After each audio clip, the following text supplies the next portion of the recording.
Knights in medieval warfare are extremely important to the development of Europe today because of their adaptations of previous war and defense techniques, technology, expansion of territory, and chivalry still used today.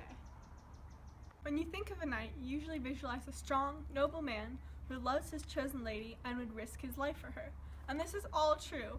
However, he not only debates his loyalty to his lady, but to his god and his feudal lord. It takes years of rigorous training to achieve his title of Sir. I'm here with Squire. Good fellow, how did you get to where you are now? I came to my current position through my unfortunate time of birth. My parents are both feudal lords who had two sons, me being the second. My older brother is my father's heir, and I am training to be a knight. At age 7, I was cast away to the High Knight's house to start my training. From my arrival to age 14, I acted as a page, having basic sword training, learning to properly ride a horse, and to keep my master's house clean.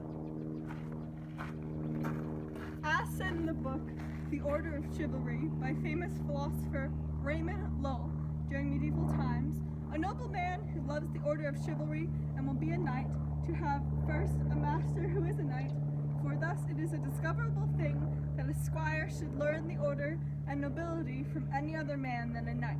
So very high and honored is the order of chivalry that a squire should suffer himself not only to learn keep horse and learn to serve a knight, but this is necessary that he beholds the school of the order of knighthood.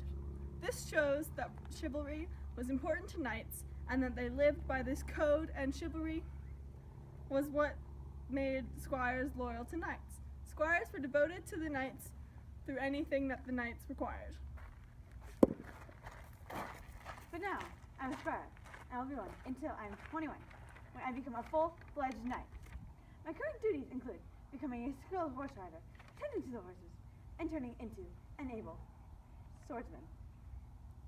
Okay, and what kind of weapons are you learning to use, and what kind of techniques in battle are you thinking about using when you become a knight? Some things we use are battling rams, siege towers, mantlets, tortoises, mangonels, trebuchets, caltrops, and swords in order to overtake our enemies. Siege towers are mobile stairs that we put up against castle walls, giving us easy access into the compound. Battling rams knock down massive fort doors. Mangonels are essentially catapults. We use them to fling rocks and seize animal corpses into the sieged city to infect the captive people. How are the weapons you're using going to affect the weapons of the future? Well, one comparison you can make is the gun versus the lance. While the lance is used close up to your enemy, it holds the same basic principles as a gun, knocking over the enemy and making them unable to fight. Even though the lance will not pierce armor as a bullet will, if an opposing knight is knocked off his horse onto the ground, it would be very hard to get back on. He has around 60 pounds of armor weighing him down, and without help from anyone else, he'll probably not be able to stand up. Thus being defeated in battle as they would with a gun, but with a lance, their flesh is not pierced.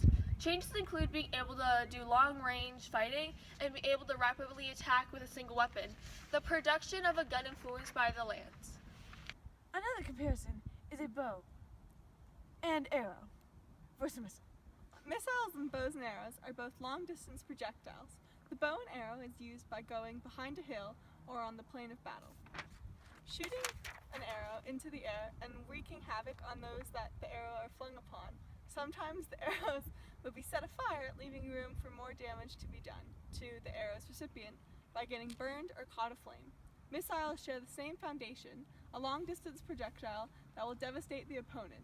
However, missiles can now go extremely farther than a bow and arrow, and rather than just being on fire, can contain warheads which will explode and massacre anyone around it, eliminating the need to actually hit someone as its impact is widely spread.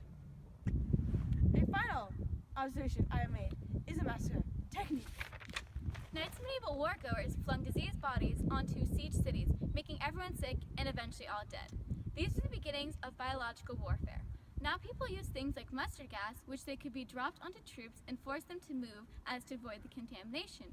Or a nuclear bomb, which can massacre cities in seconds and leave them radioactive, and highly dangerous for years after. Continue with the bows and arrows ancestors, or even the catapults ancestors, because catapults were used to fling these first few bodies, the missiles. The outcome can be cataclysmic on a much larger scale than that of the medieval warring times. Summing up, modern warfare techniques are heavily determined by past medieval war capabilities. Thanks for watching! I'm gonna sneeze. So do I.